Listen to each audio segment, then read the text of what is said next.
Gravação do capítulo 9, As peculiaridades de meus pais, por Antônio Alage, ex-diretor de Rota Internacional. Capítulo 9, As peculiaridades dos meus pais.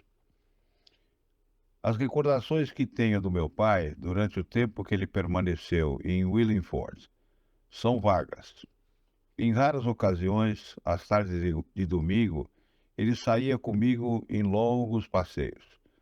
Nos dias úteis da semana, íamos com frequência às montanhas, à procura de todas as variedades de amoras que lá existiam.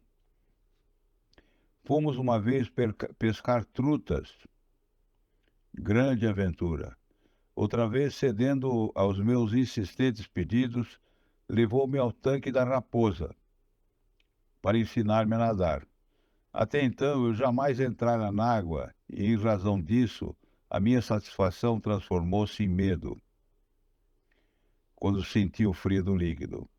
Papai se impacientou e atirou-me impiedosamente no tanque. Lembro-me que, quando abri os olhos dentro d'água, encontrei-me num estranho mundo verde, e quando me pilhei em terra, a salvo, embrulhei-me rápido em minhas roupas e nunca mais pedi a papai para ensinar-me a nadar. Também nunca mais deixei de recordar, a cada vez que passava pelo local, o susto e o pavor que senti naquela ocasião, agravados pelo desgosto visível de papai, que em outras circunstâncias era um esplêndido companheiro. Mais tarde, em companhia mais livre, aprendi a mergulhar nas verdes águas e sentir o prazer de estar plenamente à vontade nadando. E ainda mais, certo de que, com exceção de Cecil, ninguém mais da família sabia que eu me havia tornado anfíbio. Uma vez, inesperadamente, encontrei papai no mato. Eu estava gazeando a escola. Ele, sem mais nem menos, apanhou uma vara de bom tamanho e deu-me uma boa e merecida tunda. Noutra oportunidade em que eu estava me deliciando com uma boa gazeta da escola, aproximei-me perigosamente dele. Ele não me viu, graças a Deus, e eu pude esgueirar-me a salvo. Papai costumava ficar andando para lá e para cá na calçada do jardim e às vezes murmurava. Estou certo que ele estava pensando no que fazer para recuperar-se no alto respeito e na consideração dos seus parentes, amigos e também de sua família. O seu doloroso dilema era como agir para ganhar ele próprio o necessário à manutenção da família. Não era digno e nem razoável que vovô estivesse subsidiando indefinidamente. Durante um certo tempo tentou ser inventor. Entre outras coisas, inventou um prendedor de jornais para ser pendurado na parede, um limpador de mangas de lampião e um processo para evitar que os condutores de trens se apropriassem das tarifas que arrecadavam diretamente dos passageiros ao longo da linha. Fracassou em todos os seus inventos. Os milhões que tensionava ganhar com eles viraram água de barrela. Tentou então outros meios. Foi caixeiro viajante e trabalhou como operário numa fábrica de brinquedos em Mechanicsville, Vermont. Foi redator de jornais, mas sempre mal sucedido. Alguns artigos que papai escreveu foram impressos e agradaram bastante, mas renderam ninharias. Os editores estavam dispostos a publicá-los sempre, desde que nada tivesse que pagar. Mesmo em meio de suas tribulações, papai conservou seu senso de humor e o usava frequentemente, tanto para fazer os outros rirem, como para consolar-se da própria incapacidade de adaptação à hostilidade do ambiente em que vivia. Quando os jornais publicavam seus longos e bem lançados artigos, sem que tivesse que pagar por eles, ouvi muitas vezes ele dizer aliviado: graças a Deus, eles não tenham cobrar-me pelo espaço a título de publicidade. Né? Os artigos que escrevia cobriam uma larga faixa de interesses. Tinha-se a impressão que ele não estava alheio a nenhum ramo do conhecimento: política, filosofia, religião, geologia e ciência em geral. Embora as suas tendências mais visíveis estivessem voltadas para o humor, ele abordava todos os assuntos, mas num sentido de destruição verdadeiramente iconoclasta. Não sei se aprofundou-se em geologia, mas seus tempos de colégio, mas gostava de escrever sobre esse ramo do conhecimento. Aos domingos costumava sair com o Sr. Carl Higgins e andar pelos arredores.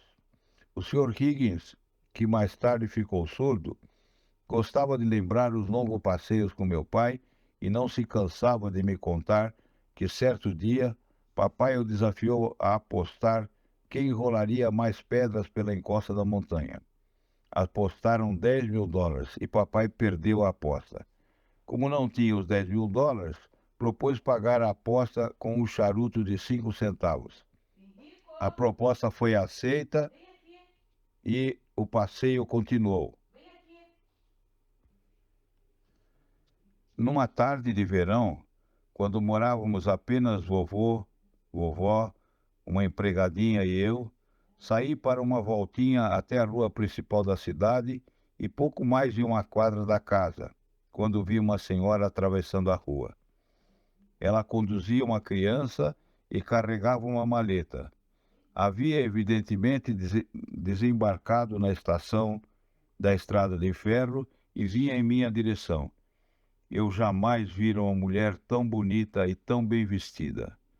Anne Simmons, pela qual eu alimentava profunda admiração, comparada com ela, era uma humilhação. A aparição da estranha senhora era tão inusitada que me senti envergonhado da minha aparência humilde e desleixada. Tomei consciência do meu chapéu furado, da minha camisa suja, das minhas calças remendadas e principalmente dos meus pés descalços. Fiquei profundamente perturbado ao vê-la aproximar-se, olhando-me atentamente. Impertiguei-me, fascinado e sem fala, sob seu olhar. Ela perguntou: você é Paulinho Harris? Admirado e chocado por verificar que aquela criatura tão linda sabia o meu nome, eu gaguejei cheio de emoção. Sim, senhora. Incontinente, ela tomou-me em seus braços, beijou-me apaixonadamente, chorando de alegria. As palavras que falou ainda vibram dentro de mim. Pois eu sou sua mãe, Paul querido. Lembranças vagas de alguém parecido com a mulher que me abraçou precisam tomar forma na minha memória, mas ainda eram confusas. Prefiro atribuí-las em referências de vovó, quando a hora de dormir rezava: Deus abençoe papai e mamãe para sempre.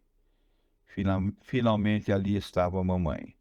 Ela tomou minha mão nas suas e eu conduzi ela mais minha irmã Nina May ao único lar que eu conheci, meu lar em Nova Inglaterra.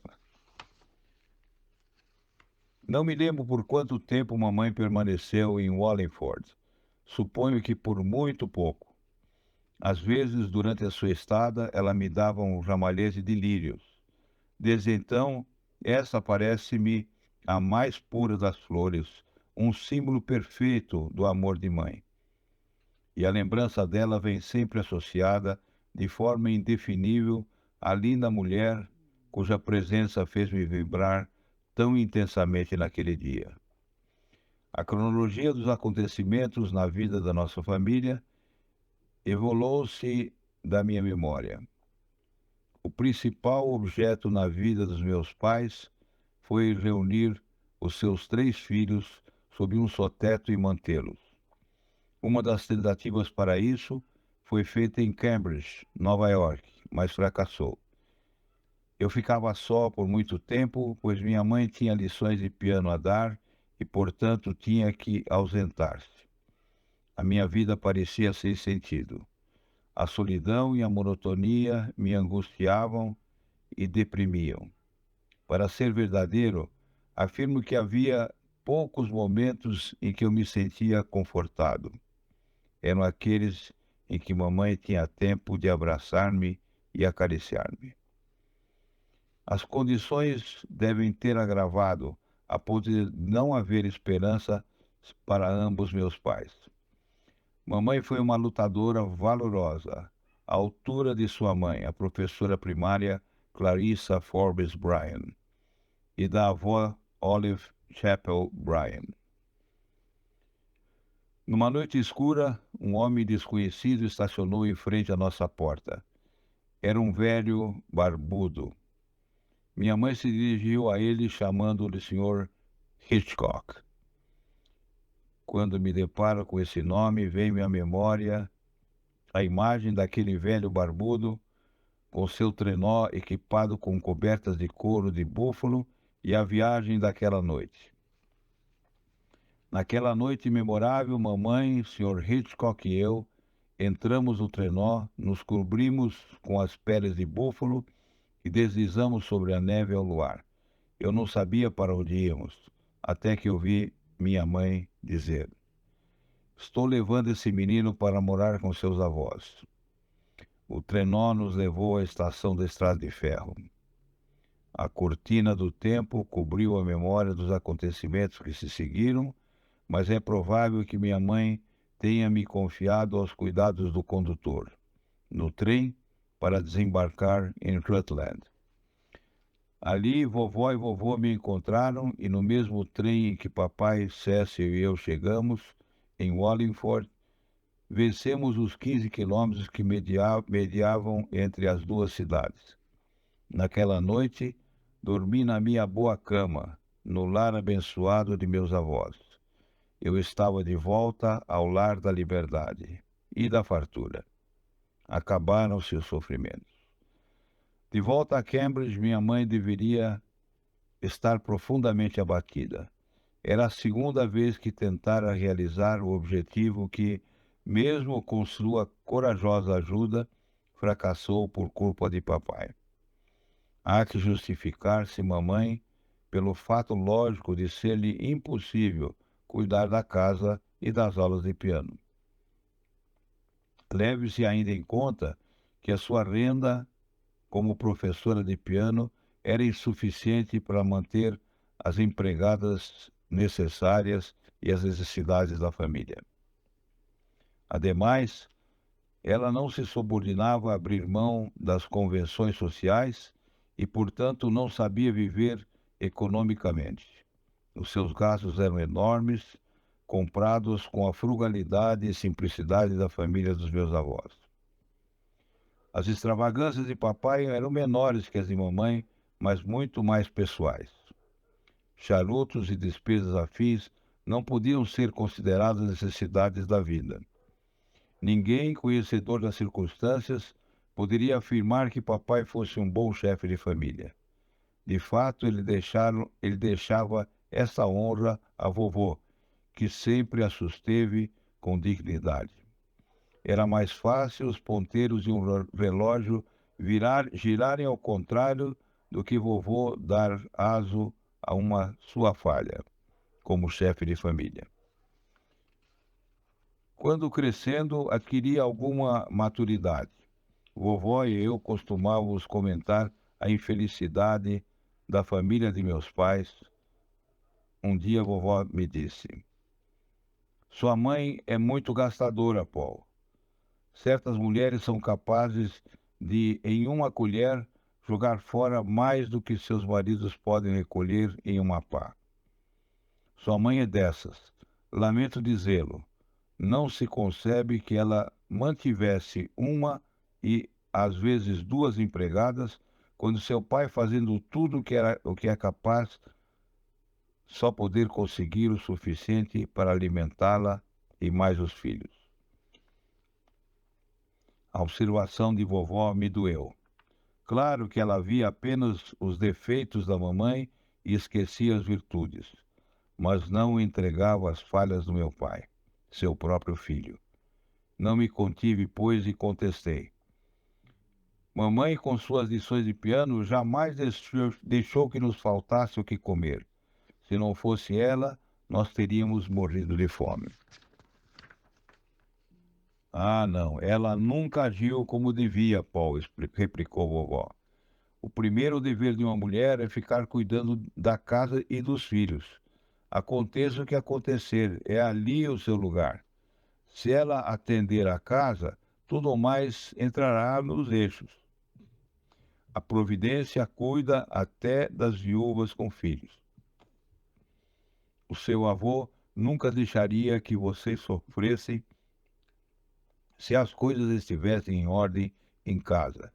E mais do que isso, seu pai teria tido sucesso no seu trabalho se tivesse a sustentação de um lar bem organizado. Se ela ficasse em casa, seria melhor do que trazer de fora algum dinheiro para comprar bugigangas. Calei-me. Eu não podia contestar as verdades que vovó acabara de proferir. O fermento da filosofia da vida dos meus avós estava crescendo. Eu podia sentir e ver que a felicidade que ali reinava dependia mais da ordem, da mútua compreensão e da bondade do que do gênio, do esforço brutal para guardar as aparências. No entanto, mamãe tinha sido formidavelmente corajosa e em papai essa virtude falhou. Que prodigiosas virtudes e capacidades mamãe deveria ter para satisfazer as exigências de vovó.